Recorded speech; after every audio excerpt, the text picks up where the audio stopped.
আসসালামু আলাইকুম।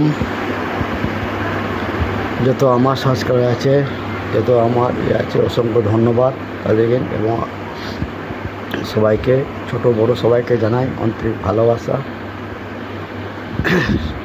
আমি এই চ্যানেলটা খুলেছি এই জন্যই যে গরিব মানুষকে হেল্প করব।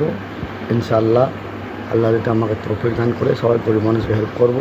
আপনারা সবাই এই ভিডিওটা লাইক, শেয়ার, কমেন্ট করবেন এবং যেন গরিব মানুষকে হেল্প করতে পারি। সেরকম আমি ইনশাআল্লাহ করেছি, আল্লাহর কাছে নিয়ত করেছি ইনশাআল্লাহ গরিব মানুষকে পাশে দাঁড়াবো। তা আপনারা সবাই বেশি বেশি শেয়ার, লাইক করবেন। আমার কোনো ক্যামেরা নেই, আমি মোবাইল থেকেই ভিডিও করি, মোবাইল থেকে ভিডিও চালাই। অসংখ্য ধন্যবাদ সবাইকে। সবাই বেশি বেশি শেয়ার করবেন, কমেন্ট করবেন। যারা আমার সাবস্ক্রাইবার আছেন তাদেরকে অসংখ্য